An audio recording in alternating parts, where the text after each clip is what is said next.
السلام علیکم اسٹوڈینٹس، ہم آپ کو خوش آمدید کہتے ہیں اپنے چینل پر۔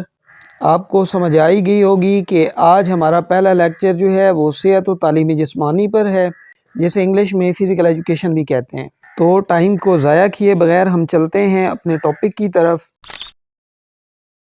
آج کے لیکچر میں ہم پڑھیں گے ہیلتھ اینڈ فزیکل ایجوکیشن یا تعلیم جسمانی کی عام فہم تعریف۔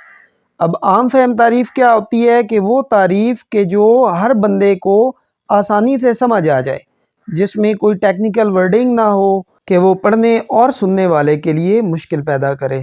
اس کے بعد ہم دیکھیں گے تعلیم جسمانی کی تعریف ماہرین کی نظر میں۔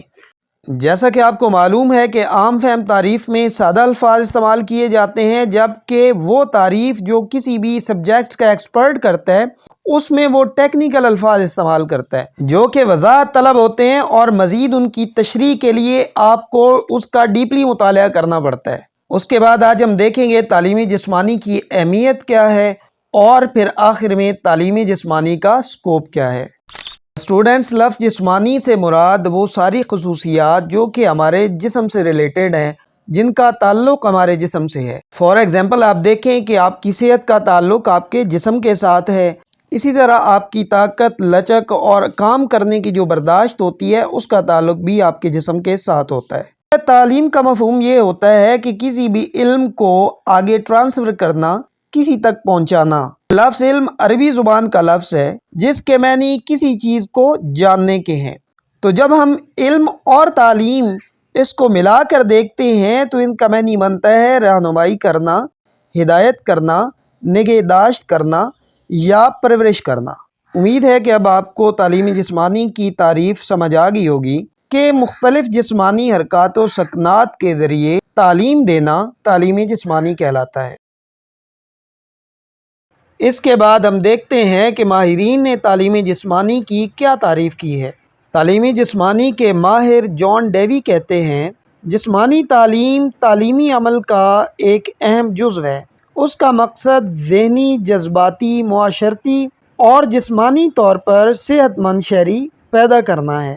جیسا کہ میں نے آپ کو پہلے بتایا کہ عام فہم تعریف اور ماہرین کی تعریف میں یہ فرق ہوتا ہے کہ ماہرین اس کے اندر ٹیکنیکل الفاظ کا استعمال کرتے ہیں۔ تو اب ہم دیکھتے ہیں کہ جان ڈیوی نے فزیکل ایجوکیشن کی جو تعریف کی ہے اس میں انہوں نے کون سے ٹیکنیکل الفاظ یوز کیے ہیں اور ہم اسے کیسے سمجھ سکتے ہیں تاکہ ان کی گئی فزیکل ایجوکیشن کی تعریف ہمیں رٹا لگائے بغیر یاد ہو سکے۔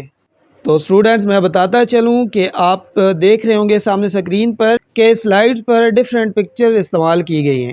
تو ان کا مقصد سلائیڈز کو خوبصورت بنانا بالکل نہیں ہے، بلکہ یہ تعریف میں موجود الفاظ کی ترجمانی کر رہے ہیں۔ تو آپ نے کیا کرنا ہے کہ جب بھی آپ یہ تعریف سنیں تو لازماً آپ نے ہر پکچر کو غور سے دیکھنا ہے تاکہ ان پکچرز کی مدد سے بھی آپ کو کانسیپٹ سمجھنے میں آسانی ہو۔ جان ڈیوی کہتے ہیں کہ تعلیم جسمانی عام تعلیم کا ایک حصہ ہے۔ مطلب وہ یہ کہہ رہے ہیں کہ یہ بھی جو عام تعلیم ہم حاصل کرتے ہیں اسی کا ایک حصہ ہے، یہ اس سے علیحدہ نہیں ہے۔ اس کا مقصد ذہنی، جذباتی، معاشرتی اور جسمانی طور پر صحت مند شہری پیدا کرنا ہے۔ آپ نیچے سلائیڈ پر دیکھ رہے ہوں گے کہ ایک عورت جو ہے وہ بہت پریشان ہے اور اس نے ماتھے پہ ہاتھ رکھا ہوا ہے۔ اسی طرح جذباتی طور پر ایک بندہ اپنے آپ پر کنٹرول نہیں کر پا رہا اور وہ بہت غصے میں ہے۔ اور اسی طرح ساتھ والی پکچر کو آپ دیکھیں کہ بہت سے بندے اکٹھے کھڑے ہوئے ہیں جو کہ معاشرے کی ترجمانی کر رہے ہیں، اور ان کے ساتھ ایک بندہ کھڑا ہوا ہے جس کی کمر میں درد ہے، مطلب یہ کہ وہ جسمانی عارضے میں مبتلا ہے۔ تو جان ڈیوی کہتے ہیں کہ صحت و تعلیم جسمانی کا مقصد یہ ہوتا ہے کہ ہر بندہ ذہنی طور پر فٹ ہو، اسے کوئی پریشانی نہ ہو، جذباتی طور پر وہ اپنے آپ پر کنٹرول رکھ سکے، معاشرے میں گھل مل جائے اور کوئی اخلاقی برائی اس کے اندر نہ آئے۔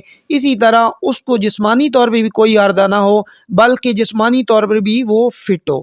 اسی طرح جے بی ناش کہتے ہیں کہ جسمانی تعلیم کا وہ حصہ جس کا تعلق بڑے بڑے عضلات کی حرکات اور ان کے رد عمل سے ہے۔ جے بی ناش کی طرف سے کی گئی تعریف کو سمجھنے کے لیے ہم سب سے پہلے یہ سمجھتے ہیں کہ عضلات کیا ہیں۔ سلائیڈ پر آپ 4 پکچرز دیکھ رہے ہیں، تو جو رائٹ سائیڈ والی پکچر ہے اس میں آپ دیکھ رہے ہیں کہ ایک باڈی ہے جس کا آدھا حصہ جو ہے وہ ہڈیوں پر مشتمل ہے اور آدھا حصہ جو ہے اس پہ گوشت ہے۔ تو گوشت والے حصے پہ غور کریں، یہ جو ریڈ کلر کا آپ کو گوشت نظر آ رہا ہے ان کو عضلات کہتے ہیں، انگلش میں ان کو مسلز کہتے ہیں، جبکہ اس کے ساتھ ان کو پٹھے بھی کہا جاتا ہے۔ اللہ تعالیٰ نے ہمارے پورے جسم میں مسلز کا ایک جال بچھایا ہے۔ ہمارے جسم کی تمام حرکات کا انحصار انہی مسل پر ہوتا ہے۔ تو جے بی ناش کہتے ہیں کہ تعلیم جسمانی کا تعلق بڑے بڑے عضلات کی حرکات اور ان کے رد عمل سے ہے۔ مثال کے طور پر جب ہماری ٹانگوں کے عضلات حرکت کرتے ہیں تو ہم اس کے رد عمل میں چلتے ہیں، دوڑتے ہیں یا جمپ کر سکتے ہیں۔ اسی طرح جب ہمارے بازوؤں کے عضلات حرکت کرتے ہیں تو اس کی مدد سے ہم کوئی چیز تھرو کر سکتے ہیں یا کوئی چیز اپنے ہاتھوں سے پکڑ سکتے ہیں۔ اس کے بعد وے مین کہتے ہیں کہ جسمانی تعلیم عام تعلیم کا حصہ ہے، جس کا مقصد جسمانی سرگرمیوں کے ذریعے بچوں کی نشو و نما کرنا ہے۔ تو جیسا کہ آپ نے دیکھا کہ وے مین کا خیال بھی یہی ہے کہ تعلیم جسمانی عام تعلیم کا حصہ ہے، لیکن اس کا مقصد وہ یہ بتاتے ہیں کہ اس کا مقصد بچوں کی بہتر نشو و نما ہے، اور اس کا انہوں نے طریقہ یہ بتایا ہے کہ بچوں کو مختلف جسمانی سرگرمیوں پر لگایا جائے جس سے ان کی نشو و نما بہتر ہوگی۔ مثلا بچوں کی نشو و نما کے لیے انہیں کھیلوں کی سرگرمیوں میں حصہ لینے دیا جائے یا انہیں ایکسرسائز وغیرہ کروائی جائیں تاکہ ان کی نشو و نما بہتر ہو سکے۔ ڈیفینیشنز کے بعد بات کرتے ہیں تعلیم جسمانی کی اہمیت کی۔ تو سب سے پہلے صحت و تعلیم جسمانی اور اسلام۔ اسلام ایک فطری دین ہے اور اسلام نے وہی احکامات نازل فرمائے ہیں جو کہ انسان کی فطرت کے عین مطابق اور اس کے فائدے میں ہیں۔ اسلام میں صحت و تعلیم جسمانی کی بہت زیادہ اہمیت بیان کی گئی ہے۔ اگر آپ نبی علیہ الصلوۃ والسلام کی احادیث اور اسلامی احکامات کو دیکھیں تو آپ کو اس بات کا اچھی طرح اندازہ ہو جائے گا۔ اچھی صحت کے لیے ضروری ہے کہ ہم باقاعدگی سے اپنے جسم کو صاف کریں، اچھی خوراک لیں اور ہر اس عادت کو ترک کر دیں جو کہ ہمارے جسم کے لیے مضر ہے، اور صحت و تعلیم جسمانی بھی انہی اصول پر مبنی ہے۔ مثال کے طور پر آپ دیکھیں کہ صحت و تعلیم جسمانی کا اصول ہے کہ ہم اپنے ہاتھ دھوئیں، منہ دھوئیں، کلی کریں اور صاف ستھرا رہیں۔ تو اسی چیز کو اگر آپ اسلام میں دیکھیں تو ہر مسلمان 5 وقت اپنے منہ، ہاتھ، ناک اور پاؤں دھوتا ہے، جسے ہم وضو کہتے ہیں۔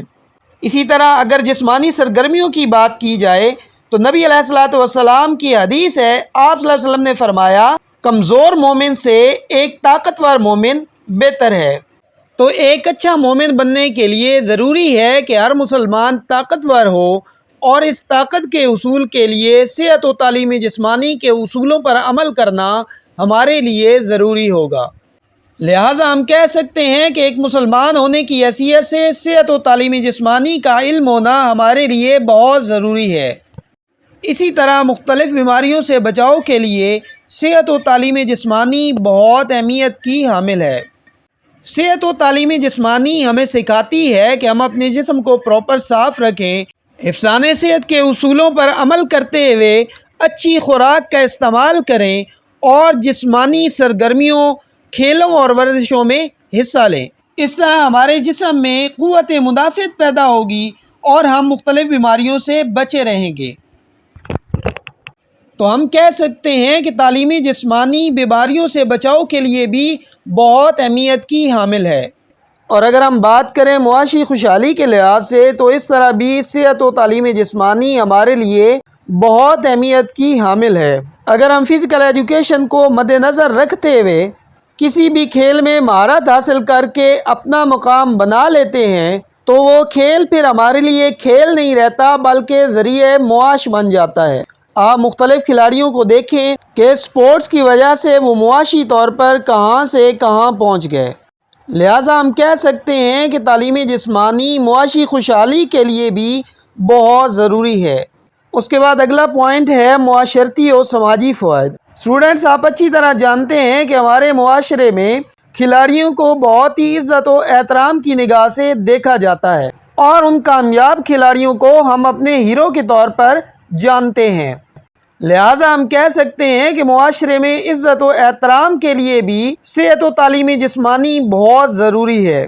اس کے بعد پوائنٹ ہے منشیات کا تدارک۔ صحت و تعلیم جسمانی نوجوانوں کو منشیات سے دور رہنے اور صحت مند جسمانی سرگرمیوں کی طرف راغب کرتی ہے، جس کی وجہ سے نوجوان منشیات کی لعنت سے دور رہتے ہیں۔ اس کے بعد پوائنٹ ہے نفسیاتی مسائل کا خاتمہ۔ آج کل ہمارے معاشرے میں ہر دوسرا آدمی نفسیاتی مسائل کا شکار ہے۔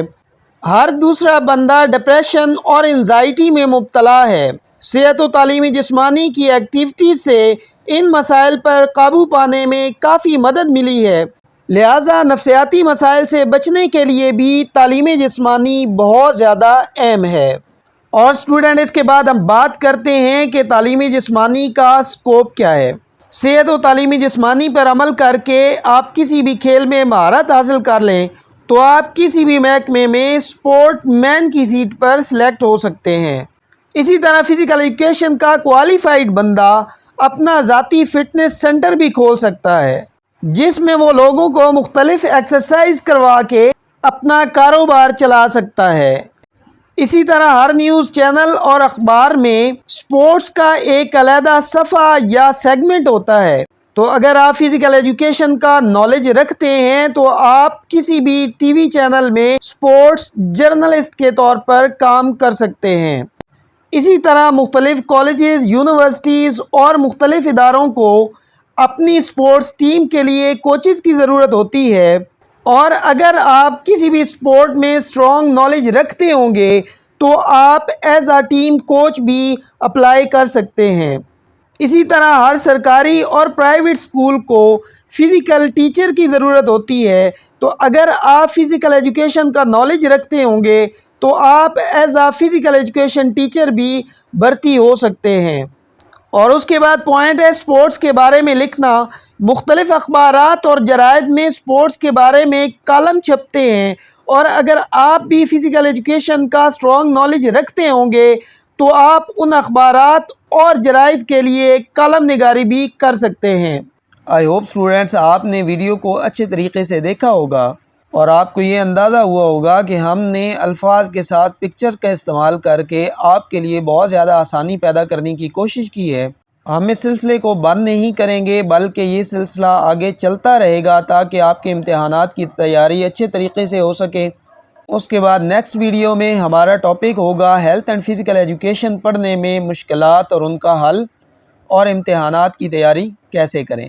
اگر ہماری ویڈیو آپ کو اچھی لگی ہو تو ہمارے چینل کو سبسکرائب کریں، ویڈیوز کو شیئر کریں اور اپنی رائے سے آگاہ کرنے کے لیے ہمیں کامنٹ کریں۔ Thank you.